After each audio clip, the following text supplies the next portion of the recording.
다가 아주 부엉이 될 것 같습니다. 아주 기분이 좋습니다. 네. 지난 시간하고 오늘까지는 이제 좀 서론적인 얘기입니다. 부자가 되는 길을 제가 길 안내하는 것이 제 사명인데, 사실상 이제 제가 한 2, 3년 전부터는 딴 마음을 좀 먹기 시작했어요. 왜냐하면 부자가 되는 길을 안내하는 것이 제 사명이라고 생각하고 왔는데 사람들이 잘 따라오지는 않아요. 솔직하게. 네. 따르는 분들도 있긴 한데 굉장히 소수입니다. 그래서 제가 이제 다른 마음이 든 게, 또 이런 사람이 있어요, 가끔. 그렇다면 선생님은 부자입니까? 이렇게 물어봐요, 부동산을. 투자를 해가지고. 물론 저도 투자를 했습니다. 해서 이제, 근데 이제 금방 말씀처럼, 이래서는 안 되겠다. 나도 부자가 돼야 되겠다. 길을 안내를 하는 것만, 사실상 이제 히말라야 산에 등반을 하는 사람하고 그 산 중턱까지 길을 안내하는 사람은 다르죠, 역할이. 근데도 사람들은 다 저보고, 부자인가 물어봐서 안 되겠다. 나도 진짜 부자가 돼야 되겠다. 그래서 한 2, 3년 전부터 이제 그렇게 생각하고 지금은 이제 강의뿐만 아니라 저도 이제 착수를 했죠. 부자가 되는 걸로. 그럼 어느 정도 부자가 돼야 되겠느냐? 뭐든지 목표가 있어야 되지 않습니까? 그래서 저는 최소한 100억 이상. 괜찮습니까? 목표로. 100억 이상 돼야 될 거 아니에요? 네. 그렇게 생각하고 있습니다. 부자 기준은 서민들은 10억, 네. 강남에 아파트 있는 사람들은 50억, 네. 사업하는 사람은 말하자면 100억 이상. 근데 10억 정도 가지고는 좀 작지 않습니까? 현금도 차이고 현금 10억. 제가 볼 때는 그래도 한 30억 정도 그래야 뭐 좀 부자라는 얘기를 할 수 있지 않겠나 하는 생각이 듭니다.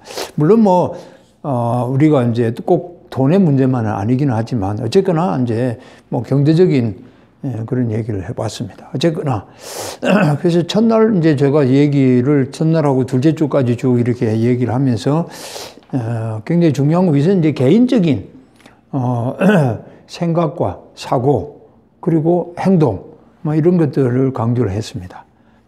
적극적인 사고 또 부자의 생각 뭐 이런 것이 굉장히 중요하지 않느냐. 그 말씀을 드렸습니다. 오늘은 이제 좀 다른 얘기를 할 겁니다. 또 뭐 부동산에 대한 방향도 제가 큰 방향은 이제 보통 이제 우리가 현미경적으로 한번 보고 또 망원경적으로 보고 이렇게 해야 됩니다. 근데 저는 이제 현미경적으로 하는 강의는 좀 하기가 쉽지 않습니다.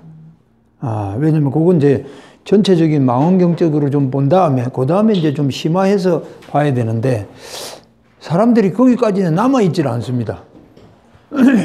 여기 목사님 오셨지만 목사님 정말 제가 존경하는 것이 목사님은 계속 사람들을 붙들고 계시지 않습니까? 참 위대합니다. 근데 저는 붙들고 있지를 못합니다. 남아있질 않아요. 그 4단계 하나 네. 숲을 보고 현미경을 보려고 하는데 현미경 가지러 가는데 다 도망가고 없어요. 그래서 좋습니다. 어쨌거나 또 뭐 큰 방향은 제가 남쪽과 동쪽이다 하는 얘기도 했을 것입니다. 아마 여러분들이 계속 주목해 보면 이 경부선 라인 그리고 동쪽 라인 여기가 주로 된다. 얼마 전에 저보고 그래요. 또 요즘 어떤 분이 그래요. 홍제동, 응암동 이런 데 투자하면 어떻겠느냐. 저는 안 된다고 합니다. 진짜. 거긴 서쪽이고 또 강북입니다. 북쪽과 서쪽은 가면 안 됩니다. 근데 사실상 홍제동에서 돈을 버신 분도 있습니다. 아까 현미경적으로 보면. 근데 아까 말씀처럼 전체적으로 보면 그럴 가능성이 겨우 적다 이 말이에요. 분위기가. 부동산에 대한 분위기와 북쪽하고 서쪽은 좀 쉽지 않다. 자, 그럼 그런 얘기도 했습니다만은. 그리고 지난주에 굉장히 중요한 얘기를 했습니다. 사실상 부동산을 해서 돈을 버는 것은 본인이 투자를 해야 되는 것이지. 많은 사람들이 좀 착각하는 사람들이 있습니다. 뭐냐면 지금도 공인중개사 학원에서 공인중개사 자격 딴다고 굉장히 공부하시는 분이 많아요. 뭐 10개월씩 하고 1년씩 하고 또 재수 3수까지 하지 않습니까? 근데 그건 대단히 착각이에요. 뭐냐? 누가 저한테 그런 얘기를 해요. 아, 나는 책방을 하겠다는 거죠. 책 가게를. 왜 책 가게를 하려고 하냐? 책을 좀 실컷 보고 싶다는 거예요. 그래서 제가 설명을 했습니다. 책을 실컷 보려면 책방을 차려놓고 손님이 안 와야 되죠. 그렇죠. 그렇죠. 그럼 손님이 안 오면 망하겠죠. 근데 책방을 차려놨는데 손님이 계속 온다. 그러면 책 볼 시간 있어요, 없어요? 없죠. 공인중개사를 하면 물론 부동산을 다루니까 예, 부자가 될 그런 기회를 잡을 수는 있겠죠. 하지만 그건 착각입니다. 예, 부동산을 해서 부자가 되려면 자기가 투자를 해야 되는 거지. 예, 부동산을 중개해가지고 부자 되기는 극히 드뭅니다. 제가 볼 때 한 1% 정도. 통계를 하나 말씀드릴까요? 1년에 공인중개사가 새로 시작하는 사람이 15,000개입니다. 그러니까 15,000명이 시작합니다. 근데 1년에 문 닫는 사람이 15,000명입니다. 아, 우리 동네 아파트 1800세대가 작년 여름부터 입주를 했습니다. 거의 지금 마쳤는데, 기존에 그 주변에 공인중개사가 한 5개 있었는데, 새로 8개가 생겼습니다. 저는 계속 매일 다니면서 관찰합니다. 저 가게들이 언제 문 닫느냐. 문 닫습니다, 진짜. 왜 그런가? 거기 임대를 사시는 분, 그 사람들은 관계 없습니다, 중개사하고. 그렇죠? 왜? 그 사람들은 10년, 5년, 10년씩 살면서 다시 분양 전환을 하는 것이지, 들고 나고 거의 안 해요. 들고 나고 하면 그 분양 전환 자격이 없어집니다. 두 번째, 그럼 나머지 한 1,500세대. 근데 그 사람들도 입주를 했기 때문에 2년 안에는 그렇게 많은 그 거래가 일어나질 않습니다. 근데 15개가 지금 어떻게 먹고 살 겁니까? 그리고 지금 젊은 사람들이 다 전월세는 어떻게 합니까? 직거래를 합니다. 그렇죠? 그러면 새 아파트를 사고 파는 사람들이 얼마나 많겠습니까? 아이, 오늘은 어째 하나 걸릴까? 내일은 걸릴까? 그리고 지금은 중개사가 거의 공동중개입니다.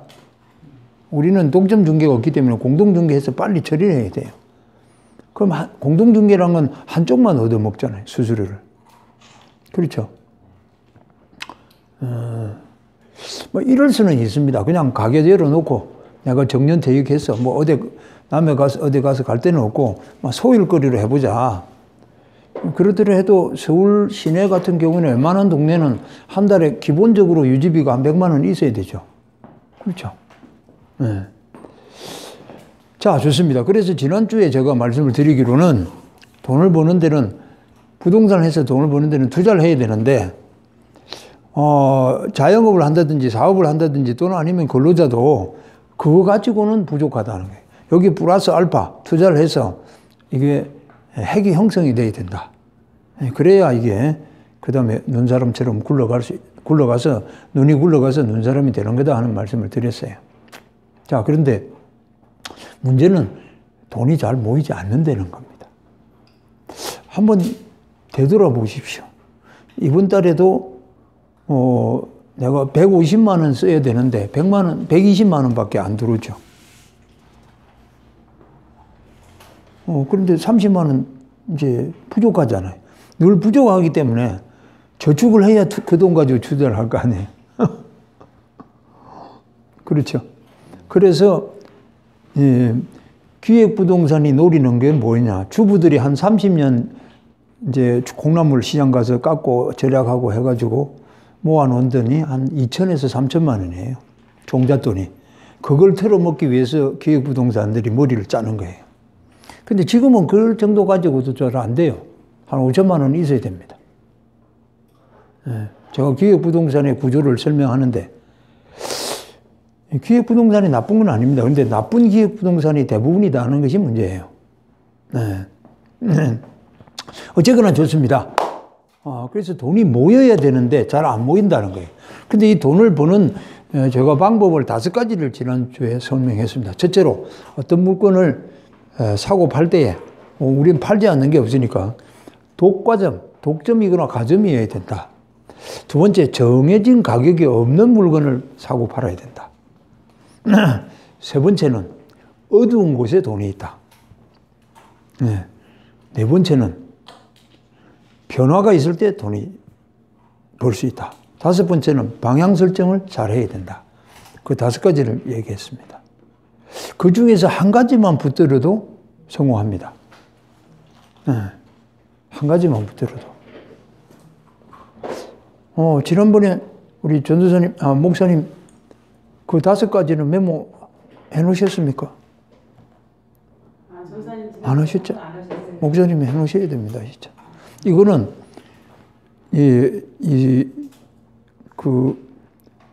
다 적용이 됩니다, 진짜. 돈을 모으는데 5가지라면 사람을 모으는 데도 같은 원리입니다. 개척을 하는데도 제가 저 여의도 성봉교회에 개척반 학교라고 있어요. 거기 가면 개척해 나갈 목사님들 1년에 한 20명 모아서 1년간 목회를 하지 않고 그 개척 훈련을 시킵니다. 준비를 시키는데 저는 딱 하루 부동산 강의를 합니다. 그런데 나중에 다 개척하신다고 이제 연락이 온다든지 또는 저보고 물어보는데 어디를 주로 가느냐? 인천으로 가요. 근데 인천 구도심에 다 있거든요. 그리고 심지어 이런 목사님도 계세요. 큰 교회 있어요. 아시겠어요?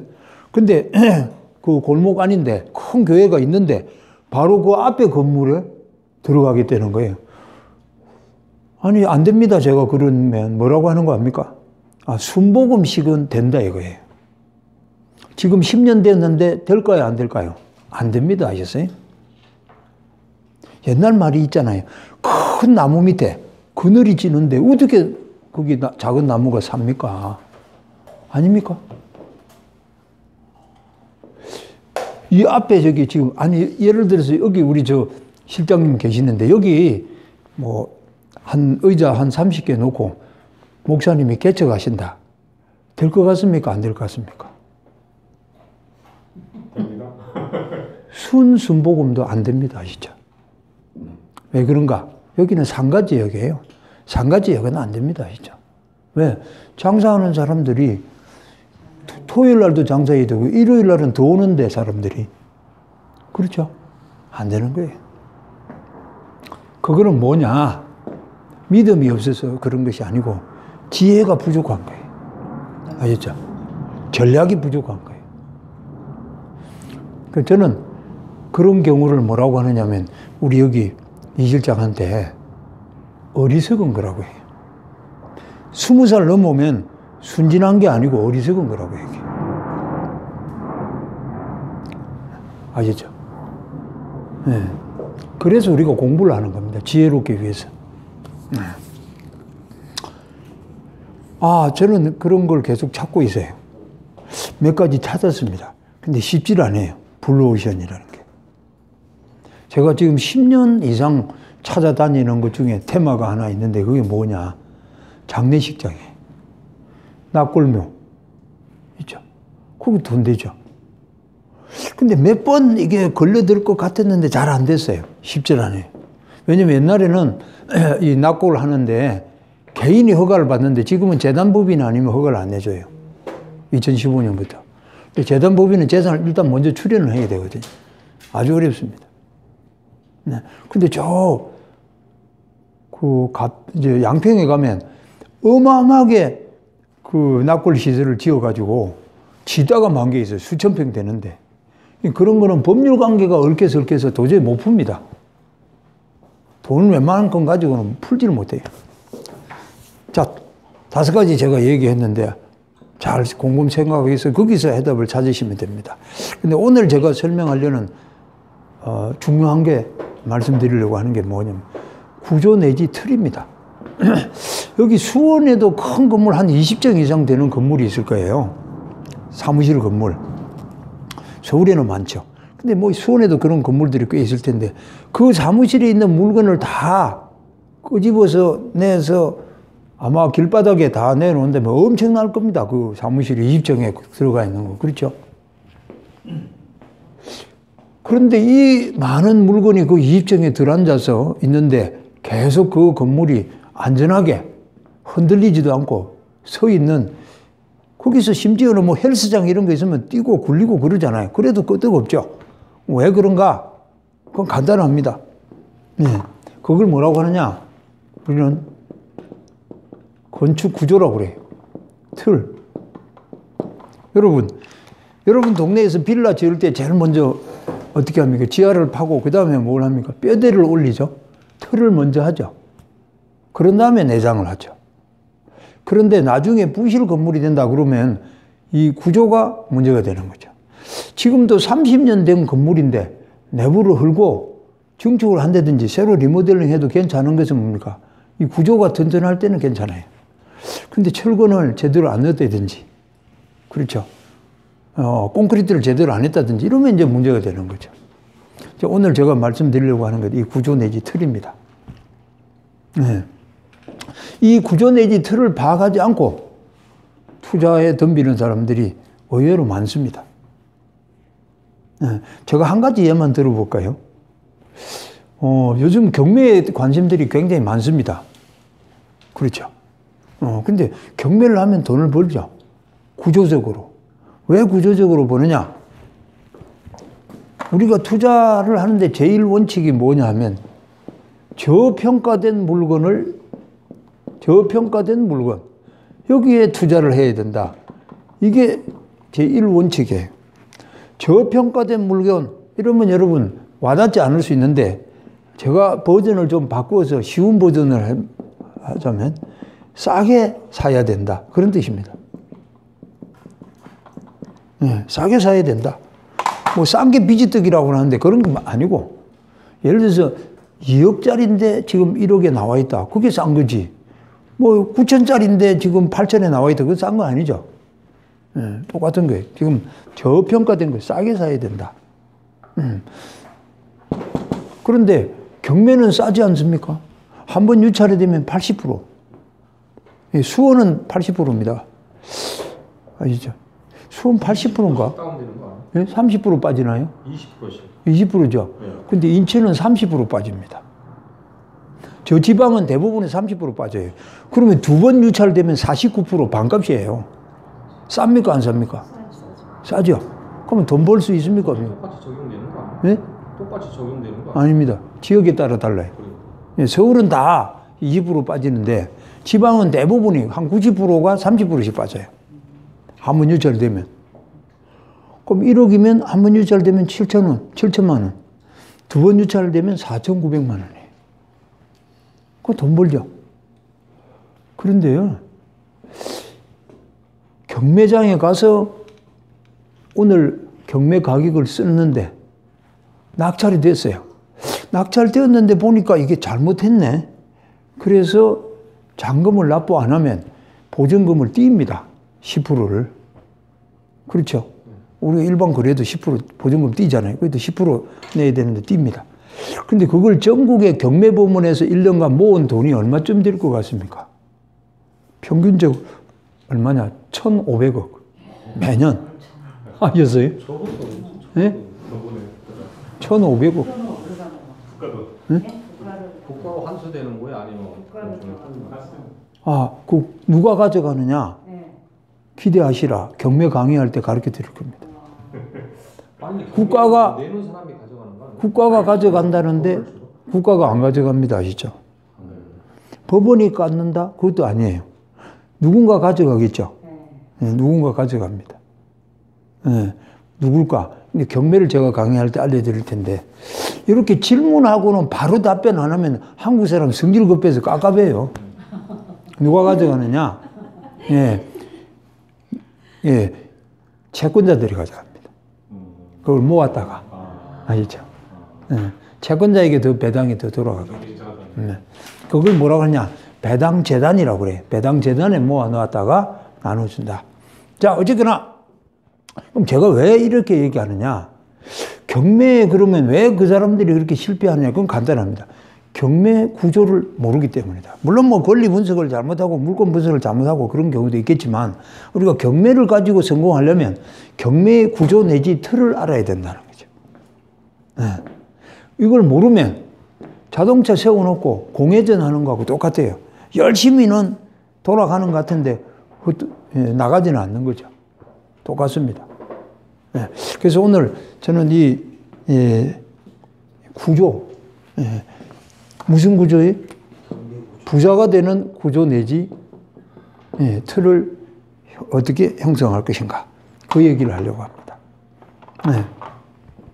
예를 들어서 아까 땅 얘기가 나오는데 땅의 매력은 뭡니까? 오른다는 거죠.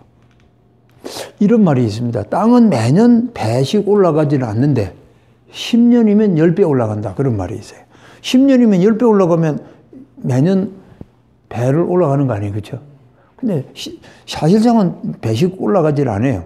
조금씩 올라가는데 10년쯤 되니까 그만큼 올라가더라. 그런 얘기예요. 틀린 얘기는 아니네요. 제가 오늘 낮에 아까 여기 오기 전에 전화를 한 통 받았어요. 저희 교회 수양관이 한 4만 평, 저 충주에 있는데 그 주변에 중개사가 전화를 했어요. 작년 이제 가을부터 전화를 했는데 저한테 여러 번 전화를 했대는데 제가 오늘 받았어요. 근데 그 수양관을 사고 싶은 사람이 있는데 값이 얼마 하면 좋겠냐고, 얼마 받으려냐고 그렇게 물어봤어요. 그래서 뭐 제가 그 시골에 있는 뭐 상값을 알 수 있나요? 그래서 되물었어요.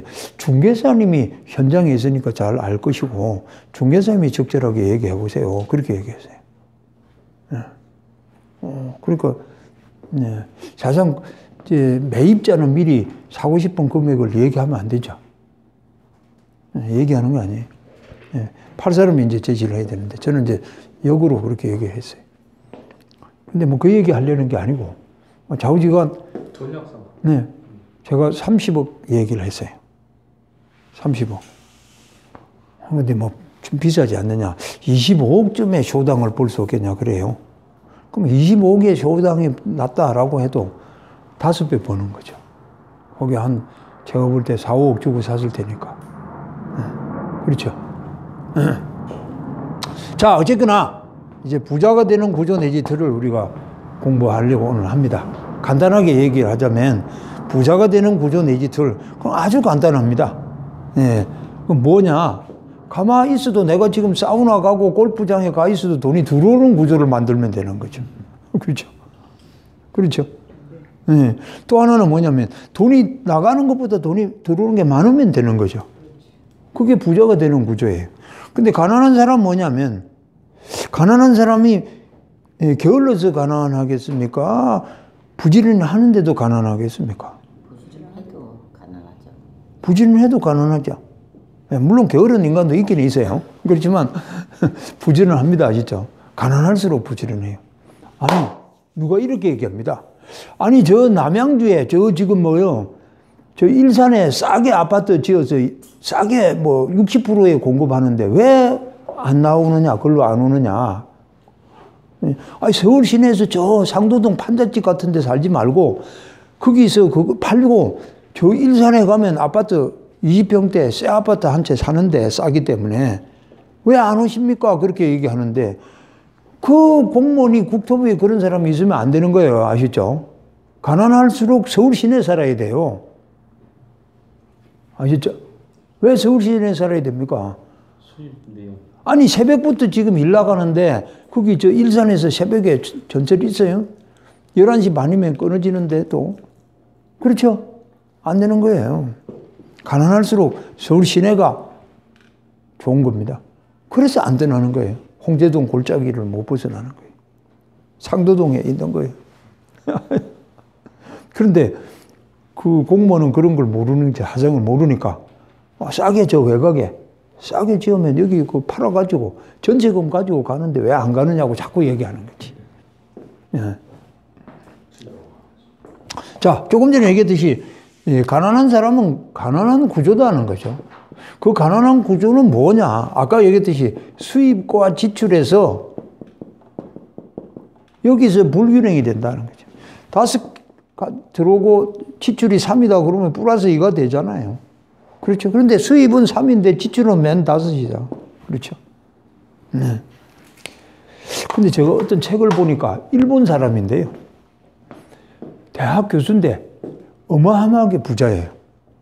1930년대 이 사람은 출신인데 독일 가서 공부를 했는데 그래서 독일에서 공부하고 돌아왔는데 자기 교수님이 경제학을 공부를 했는데 일본 돌아가면 임야에 투자를 하라 그러더라는 거예요. 그래서 지도 교수님 얘기 듣고 와서 임야를 저 시골에 임야를 샀다는 거예요. 그런데 그때는 뭡니까? 버스 길에서 내려서 한참 산 건너 내곡가 건너서 갔는데 세월이 가니까 길이 들어가더라는 거죠. 그래서 부자가 됐는데 또 하나 그 사람은 일생에 3가지를 지켰는데 아주 그 대단하신 분이에요. 근데 뭐냐? 자기는 봉급을 받으면서 반드시 2분의 1을 저축을 했다는 거예요. 근데 2분의 1 저축하는 게 완전히 죽을 맛이라는 거예요. 그렇죠? 아니, 많든 작든 반을 저축을 한다. 불가능한 거예요. 그렇죠? 때로는 막 아주 죽을 고비가 있었는데도 그걸 참고 견뎠다는 거죠. 네. 그러니까 그 양반은 이걸 터득한 거야, 아시죠? 네. 그러면, 아니, 간단하네요? 뭡니까? 수입을 늘리든지 지출을 줄이든지 둘 중에 하나 하면 되겠죠. 그렇죠? 아닙니까? 그래서 저는 지출을 줄이기는 굉장히 어렵다는 거죠. 우리 집구석만 봐도 안 됩니다. 아셨어요? 우리 식구는 오늘도 제가 오늘 오전에 여기 오기 전에 일을 3가지나 했어요. 근데 전화가 들어왔어요. 뭐냐? 지금 슈퍼마켓 가는데, 저는 저 법원에서 등기소에 갔다가 오는 길인데, 내가 사무실에 들려서 그러면 갈게. 이렇게 했어요. 근데 왜 가느냐? 그러니까, 어제도 갔다 왔거든요. 근데 오늘 왜 가느냐 하니까 사과하고 참외 살 거라는 거예요. 어제는 토마토 샀고. 아니, 어제 그러면 토마토하고 참외하고 사과 샀어야지. 그러니까 어제는 세일 안 했다는 거야. 날마다 세일 과목이 다르다는 거지. 아니, 그런데 여보, 도대체 얼마나 싼데? 그러니까 토마토, 저는 매일 아침에 토마토를 갈아 먹어요. 하나씩. 그런데 그냥 사면 13,000원인데 세일할 때 7,000원. 7,900원. 진짜 싸. 그런데 내가 그 얘기는 솔직히 얘기 안 합니다. 아시죠? 그런데 소용없어요. 왜냐? 우리 식구 지금 5,000원 지금 아꼈잖아요. 그런데 제가 사무실에 와가지고 우리 3사람 점심 먹어버리거든. 8,000원짜리 3개면 얼마입니까? 24,000원이야. 끝난 거야. 아셨어요? 우리 식구 5,000원 아껴봐야 소용없어요. 아시죠? 5,000원 아껴도 5,000원 남죠. 여기 어차피 당연히 있을 건데 지출이 많아서. 그래서 저는 우리 식구도 아끼는 것도 아껴야 되죠. 그런데 이제 제가 줄기차게 주장하는 건 뭐냐? 수입을 늘려야 된다. 수입을 늘려야 된다. 저는 계속 그 주장을 하고 있습니다. 네. 자, 여러분. 제가 왜 이 틀 얘기를 하느냐면, 아까 토지 얘기했는데, 땅을 해가지고요, 실패하는 사람도 무지 많습니다. 있죠? 다 성공하는 게 아니에요. 그런데 토지 투자에도 5가지 구조가 있어요. 토지 투자의 구조가. 첫째, 땅은 뭡니까? 장기 투자입니다. 두 번째, 땅은요, 돈이 많이 듭니다. 왜 그러냐? 지금 최근에 우리 회원이 저 양평이나 가평이나 요 서울에 가까운데 전원주택 할 거 100평 정도 찾아달라고 그래요. 근데 100평짜리 없습니다. 진짜. 100평짜리 없어요. 네. 근데 100평짜리 있기는 있어요. 찾으면. 그건 뭐냐? 이미 조성을 딱 해가지고 100평씩 잘라 파는 거예요. 그건 비싸서 안 돼요. 그 200만 원, 300만 원인데요. 근데 100평짜리 한 70만 원이나 50만 원 이런 거 사달라는 거 아니에요. 보나마나. 그렇죠? 그럼 임야 사야 될 거 아니에요. 앞으로 개발할 수 있는 거. 그럼 그런 거는, 아니, 산이 100평짜리 산이 있어요? 없는데. 네. 그런데 요걸 노리는 사람이 기획부동산이라니까. 기획부동산은 가지분 해가지고 100평씩 잘라서 주잖아요. 네. 자, 두 번째, 세 번째. 토지는 자기 돈이 많이 들어요. 그렇기 때문에. 그렇죠? 또 가장 결정적인 건 뭡니까? 우리가 예를 들어서 아파트를 분양받는다 그러면 5억짜리다 그러면 내 돈은 2억이고 대출을 3억 받잖아요. 그렇죠. 5억이 60%면 6억 30, 3억 나오잖아요. 근데 토지는 이게 안 돼요, 성립이. 해주기는 해줍니다. 그런데 토지는 공시지가의 50%예요. 시세가 아닙니다. 그렇죠? 그러니까 자기 부담이 아주 늘어난 거예요. 이걸 뭐라고 하냐면 지렛대 원리가 적용되지 않는다는 거죠. 그 다음 네 번째, 토지는 매수인 중심이에요.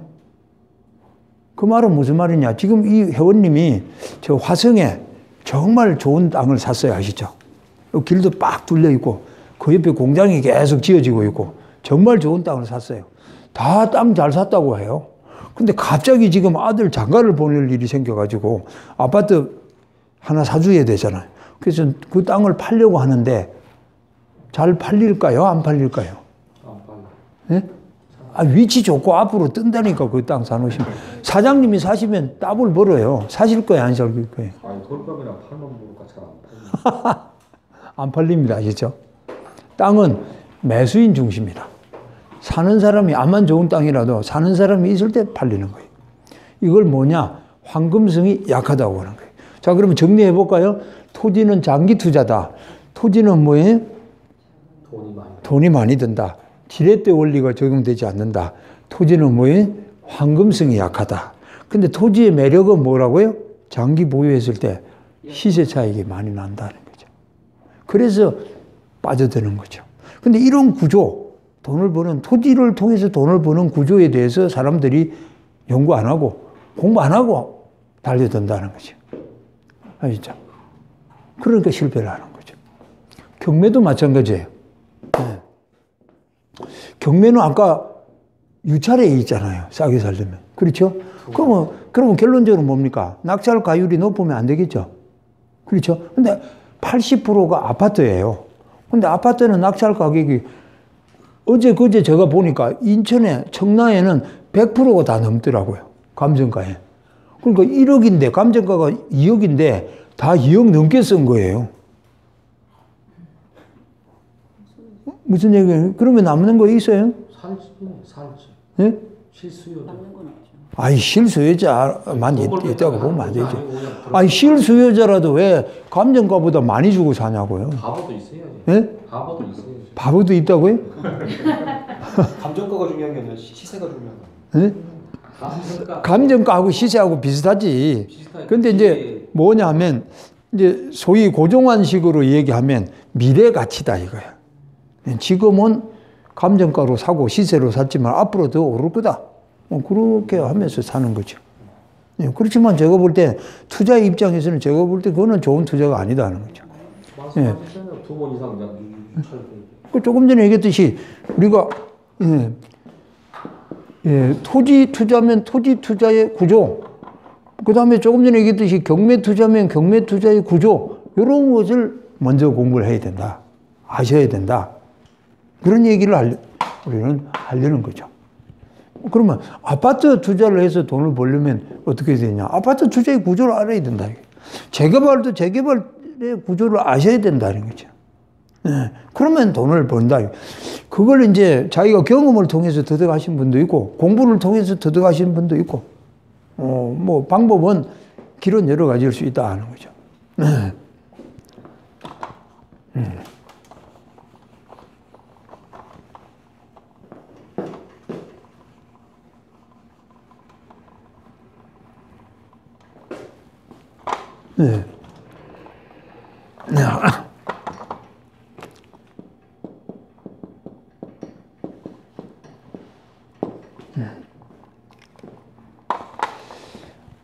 그러니까 가난을 벗어나려면 어떻게 해야 된다고요?